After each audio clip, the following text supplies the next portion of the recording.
Hey there, welcome to the channel. So today, let's make an easy dinner with this gluten-free Barilla no-boil lasagna noodles and see how it comes out. I'm Jamie with SavorySaver. I share gluten-free recipes, tips, tricks, and resources to make your gluten-free lifestyle easier. So please consider hitting subscribe and let's get started. All right guys, so Tara has been wanting lasagna, so she picked up these Barilla gluten-free no-boil noodles. We have not used these before, so today's recipe is not going to be so much about how it tastes, it's going to be about how they work. We've not used them before. I don't know if they're going to be chewy or undercooked or whatever, and I'm going to use my own sauce as opposed to the recipe suggesting Barilla's marinara sauce. So we're going to see how that works. And I don't know if we're going to do a hot taste test or not. We may actually wait and do a taste test tomorrow when I have leftovers and see how it is then, as far as does it just break up or did the noodles kind of stay together. I think that, you know, first round with noodles and being gluten-free usually is a decent result at this point, depending on what the pasta is made out of. But you guys know, reheats, not always so good. So I thought that that might be a better angle for us to look at. So simple recipe, we'll go through the steps, but guys, it's not really a recipe. I'm loosely following the back of the box here. But let's just see how this goes. All right, so let's go over a few notes before we get started. This makes a 13 by 9 dish. Full recipe on the back, as long as directions. Tips for success.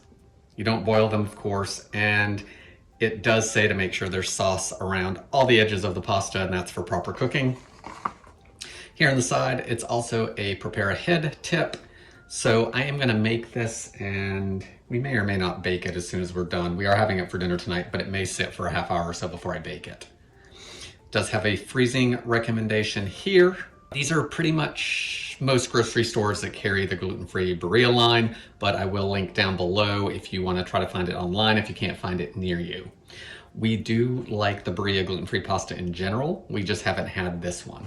Finally, ingredients are a corn, flour, and brown rice blend, and the only other ingredient listed is mono and diglycerides. So not a whole lot of ingredients, pretty limited, but it is still processed. In addition to the lasagna noodles, we're gonna use my homemade spaghetti sauce. That recipe is on the channel, so if you guys want that, I will try to remember to link to that recipe.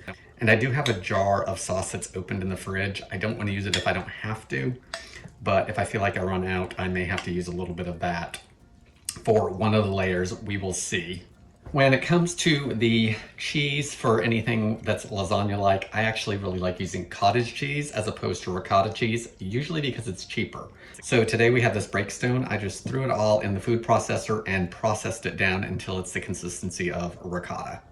To that, for seasoning, I'm gonna add a little bit of pepper, a little bit of salt, and I'm gonna add a little bit of dried parsley, just, you know, for a little bit of color and a little bit of flavor. This is not usually typical, I don't think, in lasagna.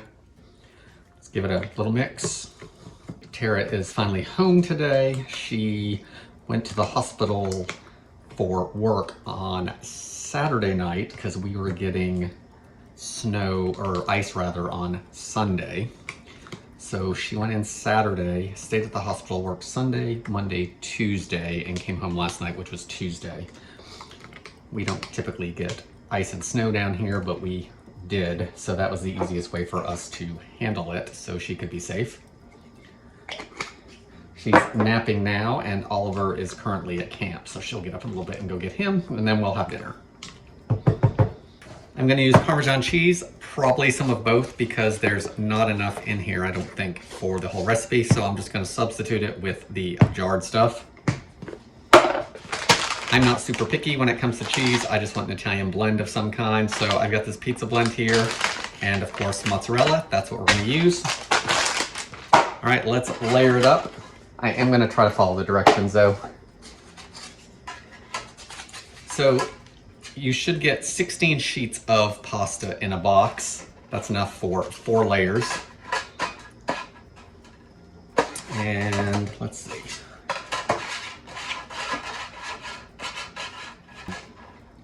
And if I do them a long way like this, I can get 1 layer. So I'm gonna put those to the side for just a second because I need to put some sauce down. It also does say to spray with some nonstick. This is a nonstick pan, but I think I will put a little spray down.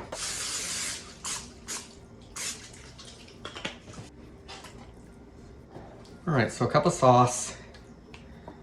I do think I'm probably gonna need to add that sauce I did not want to use.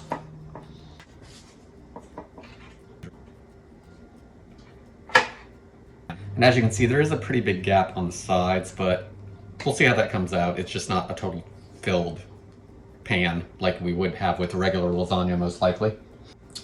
Now I'm going to take about 1/4 of the ricotta mixture, or cottage cheese mixture, and spread it around. All right, guys, now I read the directions and evidently didn't do a good job of it. It's supposed to have sauce over that first layer of lasagna, so let's just add that now.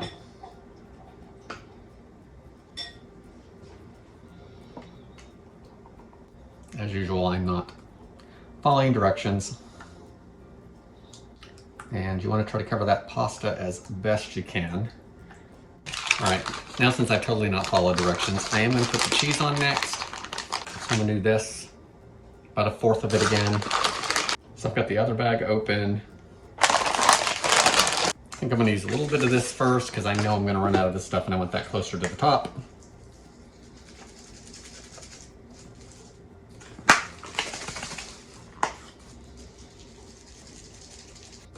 Now we got 3 more layers. So let's see if I can follow these directions a little bit better. All right, there's my noodles.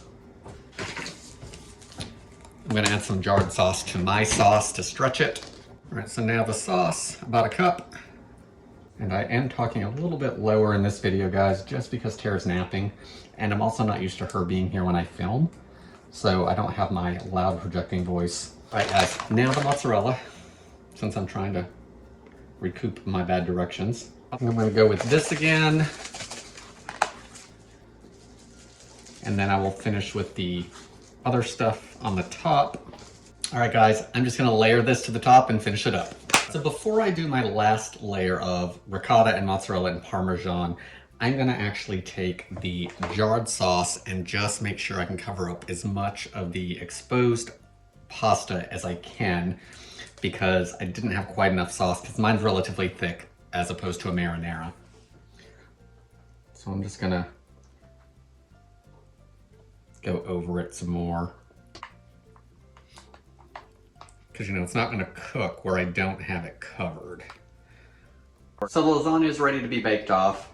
You guys see that it's not the most pretty lasagna, but I'm not Italian, so I'm not super worried about it. Sometimes we just want food on the table, and all of these videos can't be perfect now, can they? So let's get in the oven. It's gonna bake at 425 degrees for 40 minutes, covered with foil. Then the foil gets removed and bakes for an additional 20 minutes. After that, it should be done, and you want to let it rest for about 15 minutes before cutting it, just like you would any other lasagna. We are gonna do a taste test, but I think we are gonna do it as a reheat. And that's because usually we show you the recipe and you guys see what it looks like, and then 2 days later when I'm still eating it, we don't check on that again. So I think this time we are gonna do it as a reheat, and I will try to get a little bit of video just as it comes out of the oven, maybe to see what it looks like for you guys. So let's get this baked off, and then I'll tell you my thoughts on it, how we liked it, and if there's any recipe notes. Do not follow my directions in this recipe as far as making it, because obviously I screwed up in multiple places. All right, guys, let's jump ahead. All right, so here's a look at it cold. We had it last night for dinner, and this is what it looked like. It cut from the pan nice and evenly, I felt. And I will say the taste and texture of it was very good. Tara and I both really liked it. I do feel it was al dente, which, if I remember the last time I had regular no-boil lasagna noodles, it was about the same texture as that, if I'm remembering properly. But I really like the texture of it. It cooked through. We didn't have any crunchy spots. I did a good job on putting the sauce over all of it to make sure that it cooked, even though I screwed up the layers like nobody's business as far as the order that the directions said. It did cook for an hour, 40 minutes covered, 20 minutes uncovered, and I did give it that 15 minutes of rest while I cooked off some of that gluten-free garlic bread that we did some videos back from the New York Bread Company. So this is a slice of it cold. I'm gonna reheat it, and we're gonna do a taste test today. Tara is at her mom's today, so she's not gonna be here to tell me what she thinks of the reheat, but I'm gonna reheat it for a minute or two in the microwave and we're gonna see what happens. All right guys, 2 minutes on high in the microwave, covered of course. Let's give it a taste. We'll do a couple bites and then I think I'm gonna sign off and actually sit and eat the rest of it. Oh, it's pretty hot. I might need to let it cool. So I think what I'm looking for here is just how mushy is it at this point. It actually is held together if you can see that little piece there.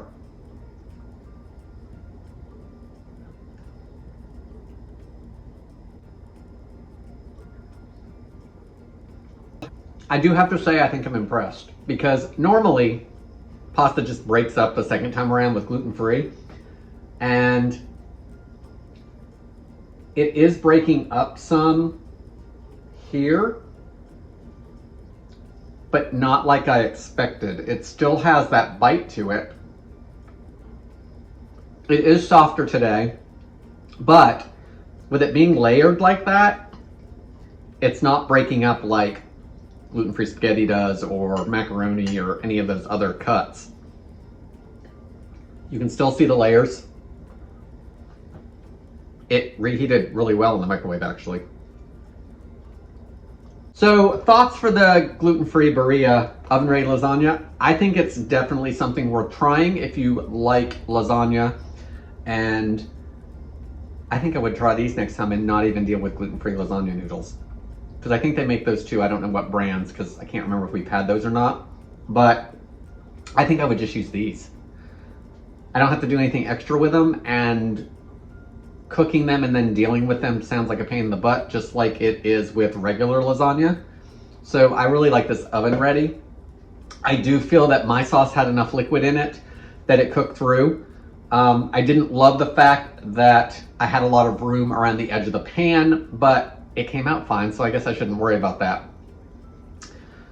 Recipes on the back of the box, guys. This is relatively easy to find in large grocery stores, but I will link down below to so you can get it online, and it may even be linked in the video here. So I'll give you guys a way to find this, but if you've not tried this, definitely try it. There's a recipe on the back of the box again, so if you don't want to deal with any of that mess. I do like using cottage cheese over ricotta lots of times for dishes like this just because it's usually cheaper, and I can't tell the difference in taste. So that's strictly what I like to do. This wasn't really a recipe video per se. We were doing more of a test on a product, but it does give you guys options. I am hoping to have some kind of gluten-free bread type video soon, so watch for that. And we are also going to be working with cassava flour pretty soon, which I've not worked with. So leave any comments below if you guys have dealt with that. What do you guys think? Have you tried this gluten-free pasta by Barilla? We do like their other cuts. We had just not tried the oven-ready lasagna one. That's all I've got for today, guys. Thank you so much for watching, and I hope to see you in the next video.